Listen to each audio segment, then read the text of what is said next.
Welcome back. We are going into chapter 19 today, and chapter 19 kind of ties back into chapter 10, which was on nutrition, but 19 really focuses on the methods of feeding a resident in terms of whether it's by mouth, PO, or if they're using like a feeding tube, a G tube, or a J tube.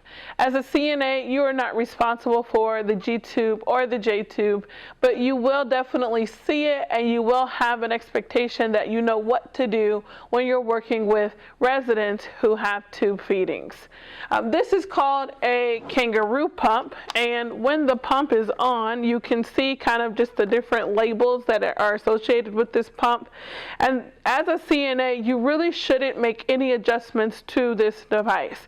The nurse will come in, she will set the rate for the water and for the feeding, but as a CNA, you really shouldn't touch this device. The other thing you don't want to do is to turn it off. Sometimes you'll want to move the resident, and as you can see, when the feeding is on, we have them in a high Fowler's position, or a Fowler's position where their head is elevated at least 30 degrees. We never want this device to infuse without having the head of the bed elevated for the risk of aspiration.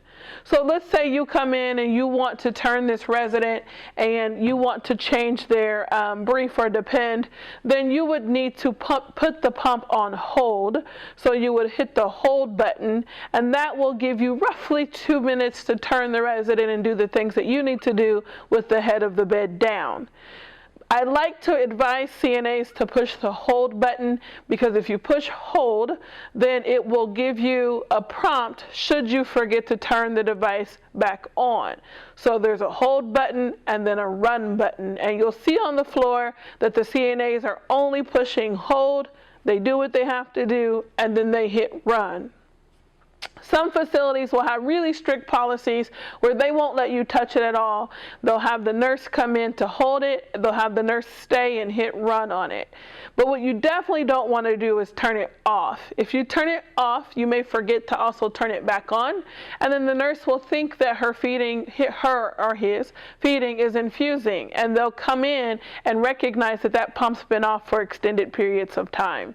The residents who are using feeding tubes or feeding pumps, they're feeding on a schedule. So you never want to turn a pump off and then forget to turn it back on, and then it kind of throws them off schedule.